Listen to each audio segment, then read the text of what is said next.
आइए पहले मंगलाचरण करके कथा में प्रवेश करते हैं। विघ्नेश्वराय वरदाय सुरप्रियाय लंबोदराय सकलाय जगद्विताय नागाननाय श्रुतियज्ञ विभूषिताय गौरीसुताय गणनाथ नमो नमस्ते। अखण्डमण्डलाकारं व्याप्तं येन चराचरं तत्पदं दर्शितं येन तस्मै श्रीगुरुवे नमः। नारायणं नमस्कृत्य नरं चैव नरोत्तमं देवीं सरस्वती व्यासं ततो जयमुदीरये। वन्दे वन्दारुमन्दारं वृन्दावनविनोदिनं वृन्दावनकलानाथ पुरुषोत्तमवद्भूतं सच्चिदानन्दरूपाय विश्वोत्पत्त्यादिहेतवे तापत्रयविनाशाय श्रीकृष्णाय वयं श्रीकृष्णाय वयं नमः श्रीकृष्णाय वयं नमः। सोमेश मोहि परनुकूला करिः कथा मुदमङ्गलमूला। जय श्री कृष्ण। हरि ओम। जय श्री कृष्ण। राधे राधे।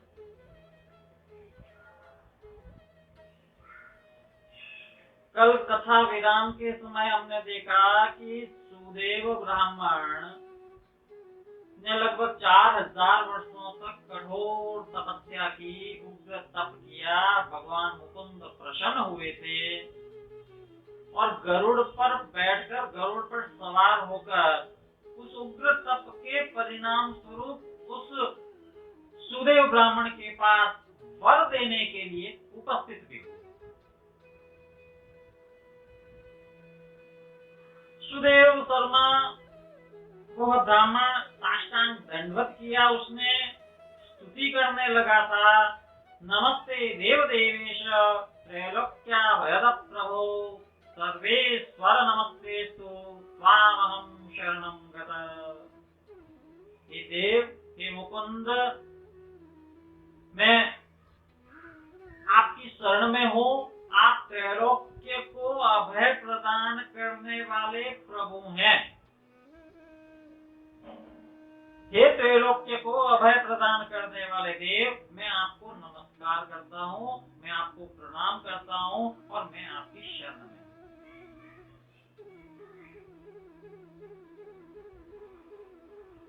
बहुत अच्छी स्तुति की है यहाँ उस सुदेव ने।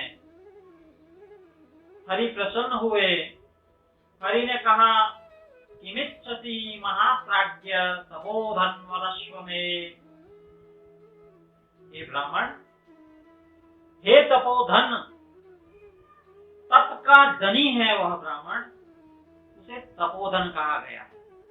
हे तपोधन, हे महाप्राज्ञ, क्या चाहते हो?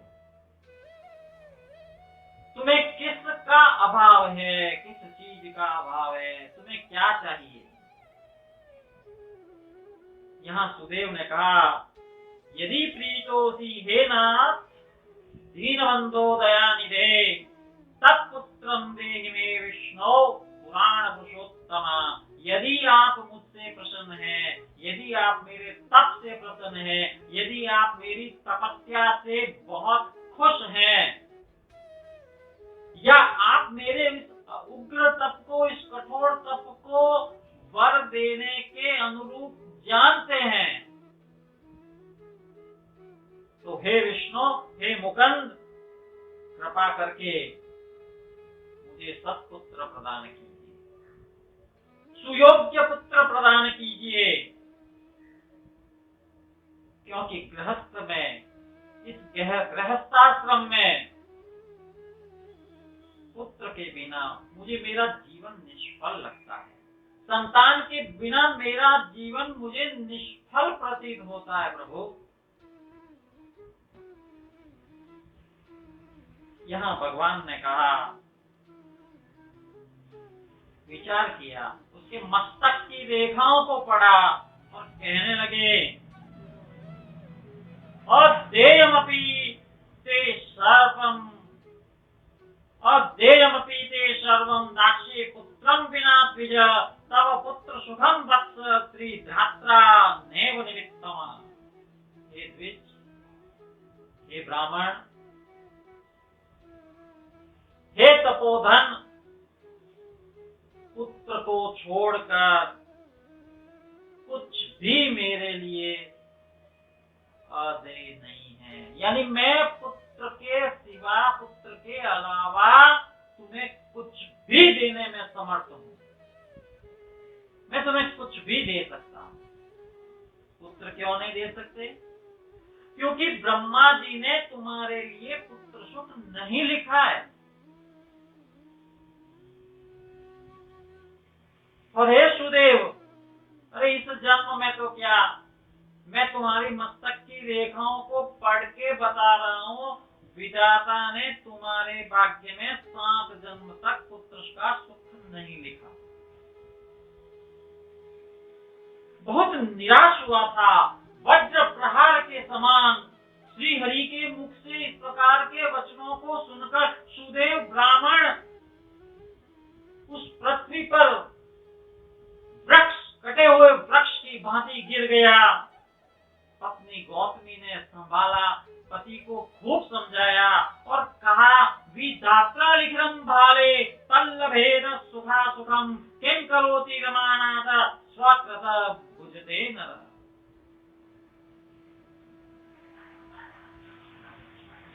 विधाता ने, ब्रह्मा ने भाल देश में जो सुख दुख लिख दिया है, ये देव वही तो मिलता है। किं करोति रमानाथ, इन रमानाथ को, इन विष्णु को, इन मुकुंद भगवान को दोष देने से क्या फायदा। किं करोति रमानाथ स्वकृतं भुंजते नर। ये रमानाथ क्या करेंगे? मनुष्य को अपने किए का ही कर्म फल हमेशा सुख और दुख के रूप में मिलता रहता है।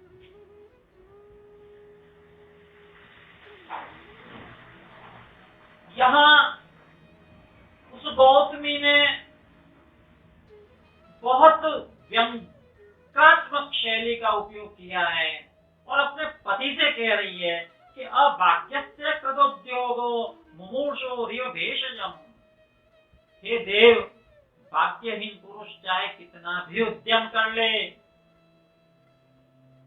उसे भगवान भी कुछ नहीं दे सकते। अरे मरणासन व्यक्ति के मुख में किसी भी प्रकार का रसायन या दवाई जिस प्रकार कारगर नहीं होती, उसी प्रकार भाग्यहीन व्यक्ति का उद्योग भी किसी काम का नहीं। ये उलाहना दे रही है परमात्मा को।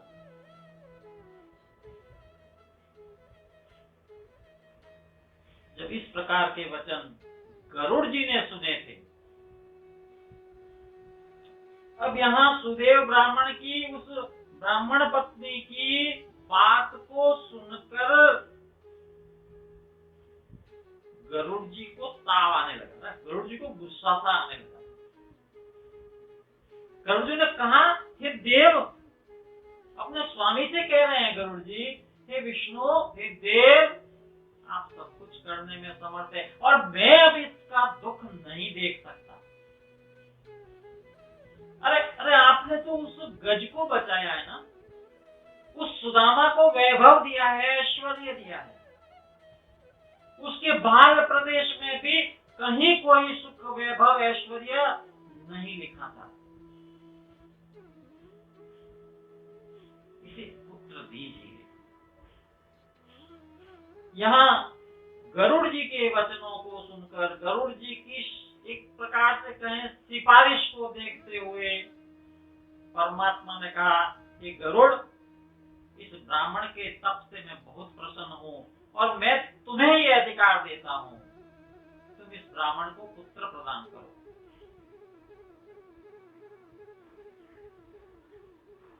भगवान के कहे हुए वचनों के अनुसार उस पक्षीराज गरुड़ ने उस सुदेव ब्राह्मण को एक पुत्र प्रदान किया।